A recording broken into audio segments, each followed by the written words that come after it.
ভয়ানক রাসেলস ভাইপারের আতঙ্কে কাঁপছে পুরো দেশ। পল্লী গ্রাম থেকে আধুনিক শহর কিংবা লোকালয় সবখানেই হানা দিচ্ছে এই বিষাক্ত সাপের দল। তবে এই আতঙ্ক শেষ হওয়ার আগেই আরও এক ভয়ানক প্রাণী হানা দিয়েছে দেশের কিশোরগঞ্জ জেলার বেশ কিছু এলাকায়। এবার এই নতুন আতঙ্ক নিয়ে চরম উদ্বেগে রয়েছেন স্থানীয়রা। বিস্তারিত জানাচ্ছেন পলাশ খান। পুরো দেশ কাঁপছে ভয়ঙ্কর সাপ রাসেলস ভাইপারের আতঙ্কে। পল্লী গ্রাম থেকে আধুনিক শহর কিংবা লোকালয় সবখানেই পৌঁছে যাচ্ছে এই বিষাক্ত সাপের দল। আর এই আতঙ্ক কাটিয়ে ওঠার আগেই আরও এক ভয়ানক প্রাণী হানা দিল এই দেশে। এবার এই নতুন আতঙ্ক হয়তো আরও ভোগান্তিতে ফেলবে দেশবাসীকে, যার জন্য দ্রুত প্রস্তুতি নেওয়া ছাড়া আর কোনো বিকল্প নেই।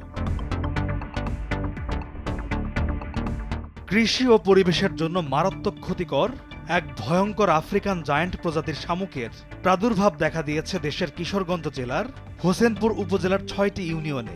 এই এলাকার সাধারণ জনগণ ভয়ানক এই শামুকের ভয়াবহতা সম্পর্কে অবগত নন।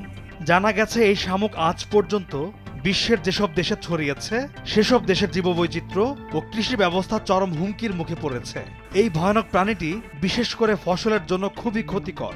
ক্ষেতের ফসল কিংবা বাগান নষ্ট করে ফেলা এদের কাছে কোনো ব্যাপারই না।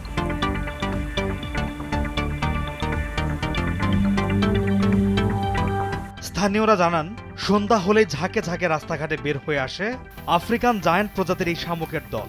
আর দিনের বেলায় অত্যাধিক সূর্যের আলো থেকে বাঁচতে লুকিয়ে থাকে এরা। অতিবৃষ্টির সময় এরা দালান বাড়ির দেওয়াল বেয়ে উপরে উঠে আশ্রয় নেয়। দালানের জন্য এই শামুক মারাত্মক ক্ষতিকর। এমনকি এই শামুকের মাংস খুব শক্ত বিধায় পশু পাখিরাও খেতে চায় না এটি। জানা গেছে বিশ্বের অনেক দেশই এই শামুক শতভাগ নির্মূলের জন্য রীতিমতো যুদ্ধ চালিয়ে যাচ্ছে। এর মধ্যে অন্যতম হল আমেরিকার ফ্লোরিডা, ভারতের কেরালা এবং কর্ণাটক রাজ্যের কোদাগু জেলা। ভারতে গত ৩ দশক ধরে এই শামুকের সঙ্গে রীতিমতো যুদ্ধ করে আসছে সেখানকার জনগণ এবং প্রশাসন। সম্প্রতি তারা সফলতার মুখ দেখতে পেয়েছেন। বিভিন্ন কৃষি বিশ্ববিদ্যালয়ের বিশেষজ্ঞরাও এই শামুক নির্মূলের বিষয়ে নানা রকম গবেষণা অব্যাহত রেখেছেন। সরেজমিনে গিয়ে দেখা যায় নতুন প্রজাতির এই শামুকটি উপজেলার বিভিন্ন জায়গার শুধু ছড়িয়েই পড়েনি, বরং হুমকির মুখে ফেলে দিয়েছে স্থানীয় কৃষি ব্যবস্থাকে। স্থানীয়রা জানান, এই শামুক রাতে হাঁটাচলা করে, বসতবাড়ির দেওয়ালে গাছে দল বেঁধে বসে থাকে এরা। ইতোমধ্যেই বিভিন্ন গাছের পাতা ফলমূল খেয়ে নষ্ট করতে শুরু করেছে এরা।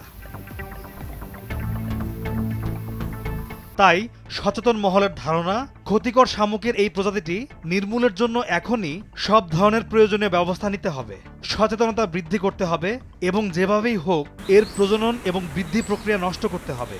তা না হলে এটি ব্যাপকভাবে ছড়িয়ে পড়বে, ফলে গোটা দেশের কৃষি ব্যবস্থা হুমকির মুখে পড়তে পারে। বিশেষজ্ঞরা বলেন, শামুক পরিবেশের বিশেষ বন্ধু হিসেবে পরিগণিত। আমাদের দেশেও যে শামুক রয়েছে সেটি উপকারী। তারা স্থলভূমিতে উঠে আসে না, বরং পানিতেই থাকে। কিন্তু আফ্রিকান জায়ান্ট শামুক লোকালয়ে উঠে এসে গাছপালা, লতাপাতা, ফলমূল খেয়ে ধ্বংস করে ফেলে, যা আমাদের দেশের কৃষির জন্য মারাত্মক হুমকি স্বরূপ। পলাশ খান, ভোরের কাগজ।